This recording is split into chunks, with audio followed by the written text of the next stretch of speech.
Hagana stood next to me, her eyes downcast, holding my hand. If nothing else, I had Hagana with me. This meagre consolation was enough to put me on the verge of tears I was holding back. How? I know. I managed to hold back my tears, and after taking a deep breath, I spoke. We'll cut our losses. The economy is going to crash. We have to plan in order to protect our fund and resource fund assets. I'm thinking about the worst case scenario. We need to get tickets to the orbital elevator as soon as possible. Egotistical, self-centered. Say what you want. This is how the lunar surface showed dreams to people, and it was its sales point to develop itself. I said so to myself, to my heart. If we were back against my own feeling of shame, I was about to act upon it. But what stopped me was Hagana's hand.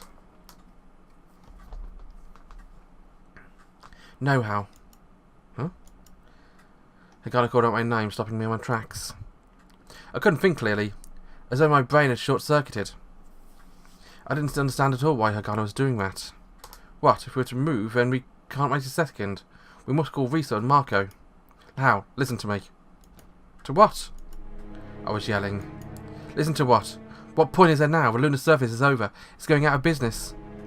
Printing banknotes, this would be akin to going to a roadside and dumping off a product everyone was rabid to get their hands on.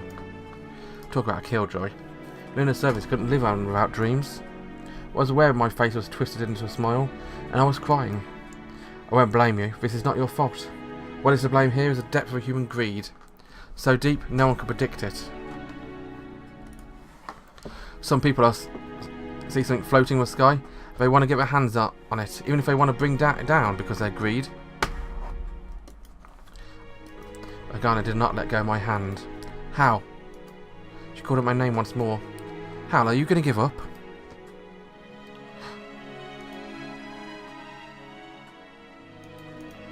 I moved purely on reflex.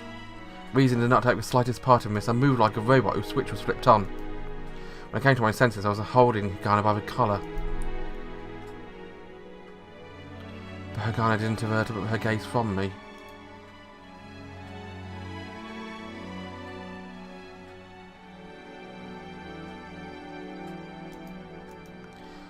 You went to the far end of space to investigate and confirm something was so thought to be nearly impossible. The movie said so. She said this with a deadly serious look on her face. This was more than enough to take me completely aback. Far into space? Are you kidding? The place was just a short hike from the lunar surface. Feeling despondency to take place of excitation, I was just about to collapse on the spot. But Hagana merely pursed her lips slightly at my correction and spoke once again. From that story about you fighting against hardships, that was all a lie, was it? Was it a lie?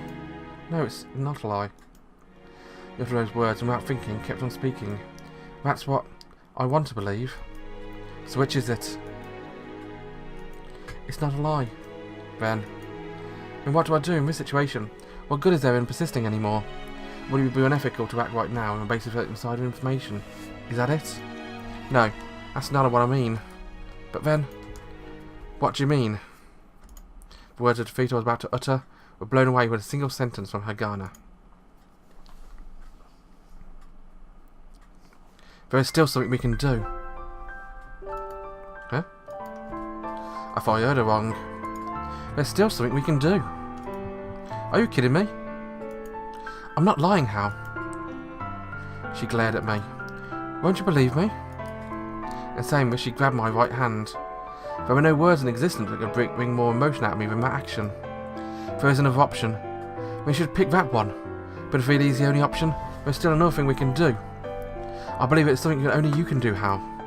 But how?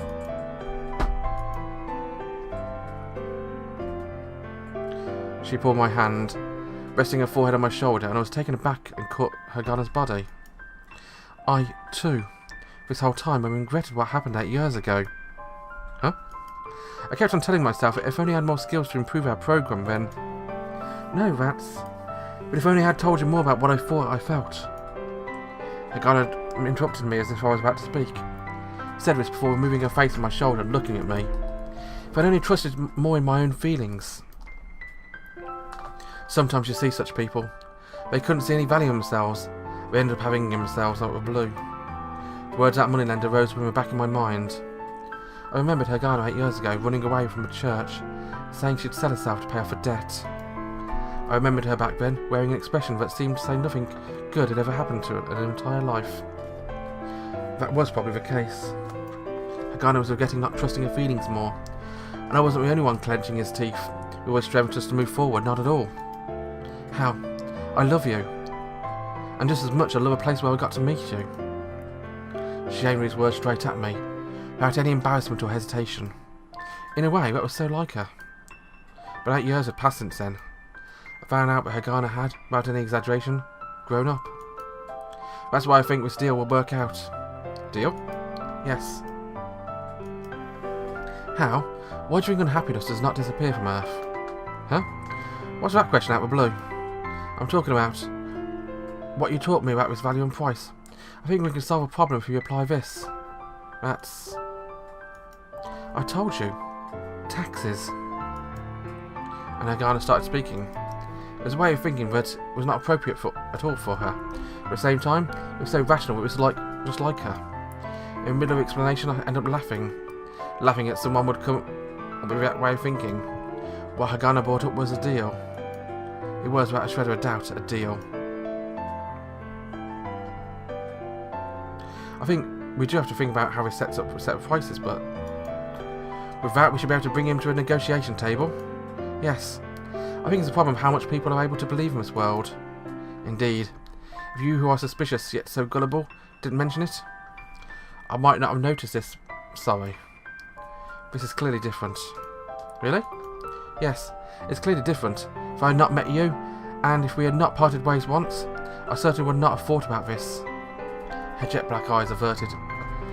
They gazed at me without averting them without a shred of doubt. In economic transactions, the word trust is used precisely because deals and transactions begin by trusting the other party. I laughed. But it was not a laugh of hesitation. I was genuinely happy. We still have somewhere we can go. We haven't reached the end of the world yet. Yes, your dream hasn't come true, but... Yeah, that plan of yours is really untrodden land. It could be even big enough to dwarf Barton's plan. I grabbed back, Hagana's hands after making sure I wouldn't let go of it. I picked up my tablet off the ground. Thanks to a low gravity with carpet covering on the floor, it wasn't broken. The joys of low gravity. I lightly brushed off a duster and dialed a phone number. It was Gazanik I was calling. I briefly explained my intentions to him. As expected, Gazanik was confused at my words and completely taken aback. But in the end, he did give in. After all, if things kept going the way they were, there was no way to avoid a collapse of the lunar surface. In such a situation, even foolish gambits were fair game. Just like when he was good at rolling his sleeves and yelling at people, Gazanik had graciously made his decision. And after my conversation with Gazanik was over, I displayed another number. I never thought I'd call that number again, or that I'd get a call from it. With my tablet in my hand, I noticed that the corners of my mouth would relax for some reason. What's wrong? It's not like I am nervous, but it's strange. My body isn't stiffing at all. Optimism? Maybe I'm understanding the possibility of failure, but I'm aware how outrageous a project it is, how much of a dream I am, and yet I'm not scared of anything. I mean, what is it? Maybe. As I spoke, I raised my hand, bringing Hagana's into our line of sight. Because I'm not alone. Hagana looked with surprise at our connected hands and she blushed. She's still bloody adorable and she's embarrassed. But I wouldn't let go of her hand. I won't ever let go. How? A call number displayed. It was a phone call to 8 years ago, with a phone call that would connect to our future. You're not going to come crying to me, are you? Rosie's first words. But I had no reason to flinch from him. Have you forgotten who it was in for a world of pain 4 years ago? We are tied at 1 win and 1 loss. Oh, and I guess you came back to your side. Congratulations. Thank you very much. I answered politely before saying this. I thought it was time to settle our score. Such fierce words, mister. I must go back to Earth, where a most enjoyable project building a pyramid awaits me. I hope what you have is good enough to hold me back from that. For those words, I felt something akin to a shiver. Bart and Laurie had forsaken the surface. After investing so much effort preparing his plans, stationing people, all that to reach an opportunity, he would not persist beyond reason. If the situation was worse than his expectations, he would retreat at once. If no chase too far. Barton was a monster. A real investor, created by the World of Investment. May I meet you? You're not planning on arresting me and seizing my bank accounts, are you? Had you been that kind of man, that might have been one of my options. Ha! So acting as part of a virtuous man paid off, it seems. Where do you want us to meet then? Downstairs. Huh? I like this hotel's coffee very much, you see. It's the same place as 8 years ago. Come. He spoke in a tone that led me to imagining he was smiling. I should evaluate what became of my investment 8 years ago. With that, the call disconnected suddenly. Hagan looked a bit worried, but I was still smiling. I felt excitement akin to one sort might feel when opening a present. I knew that a feeling Barton was really something. After all, my heart was about to burst with anticipation.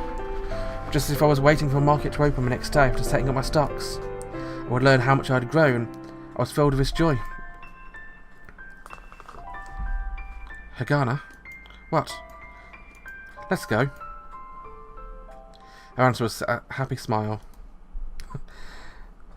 She's just bloody adorable, I swear.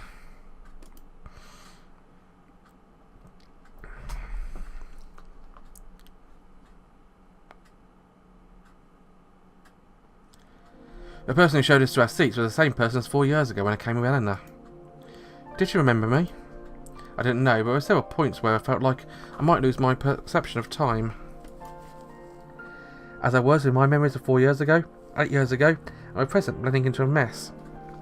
The anchor that kept me properly tied to reality was Hagana's hand. That hand held all my experiences until now.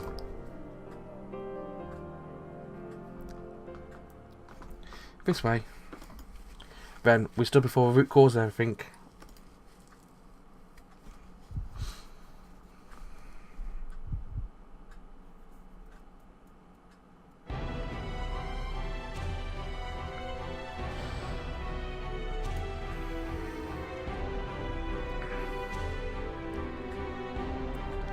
Final boss music.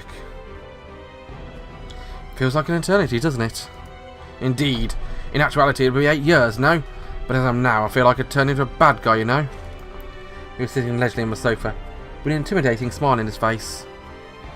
Now I know he reminds me of right now. He reminds me of the final boss of Streets of Rage. Mr. Big was the name, I think, or something along those lines. Or maybe that's just what you ended up calling him. So glancing at Hagana and me, as well praising us, he spoke. Well, have a seat. Hagana and I sat in chairs. And I asked the waitress to bring 2 coffees. Are you going to give up on Emerald Industries?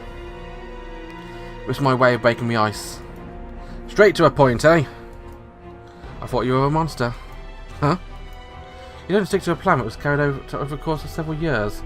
Guess you said to set your own limit on when to back out, right? But even so, such decisiveness is beyond the normal. How can you so easily renounce something you have built? He looked at me before glancing at a coffee in his hand. I wonder, could it be because of what you really want deep down isn't the acquisition of Emerald Industries itself? In my words, Barton was about to pour coffee in his mouth. He directed his sharp gaze towards Hagana. So, you told him? You never told me not to talk about it. Well, that's true. He sipped his coffee and put down his cup. He interlaced his fingers over his belly before heaving a sigh. The situation on the lunar surface is worse than I expected. People are obeying their greed and made a bet on lost. Right now, the lunar surface is about to be drowned in the depths of that greed. By the way, if you define greed as taking any risk in order to reach your objectives, the greediest people in the world is right here, if you ask me. Barton probably caught on to Hagana's behaviour at some point. Maybe during negotiations with Emerald Industries. But Hagana did not falter in the slightest. She kept on sitting in the chair, her expression composed. As I am right now, I have immense funds, but this does not allow me to do whatever I want. I must think about how to use it. Next time, are you going to create an artificial island in the middle of the Pacific Ocean? Heh, that'd be nice after all. The lunar surface is quite far from Earth. A light-hearted exchange during shallow spot in the conversation. Barton was the first to make a move. So, what do you come to talk about? Hope you're not counting on my money. Actually, I am. I spoke. He laughed. There was no sound to it at first, just his shoulders shaking more and more. Then he started laughing as though he was having a coughing fit. Ha ha ha! I remember your proposal from 8 years ago. It was immature in many ways, but it clearly expressed your nature as a human being. You have a courage to face great hardships. This in itself is a wonderful thing. But it's been 8 years since you've given up and learned of situations for which nothing can be done. I took down Avalon, you know. Or more accurately, we did. So you think what happened right here right now is merely a continuation of that story, scale-wise? As far as I'm concerned, the only option you have left is to open a valve. Barton's been preparing his plan for the past 2 years. He must have envisioned every single possible outcome, as well as what people would do in each given situation. Indeed, the decision was handed down 1 hour ago. And even ignore the trap of currency options? At first that's how it sounded, but when cornered you have to use whatever means you have. We will just have to print enough money to cover the losses incurred by currency options. So, we are about to embark on a bet whether or not the model will depreciate faster when the losses are absorbed. But... You mean to say things are different now? Yes. I think we'll continue the boss fight next episode.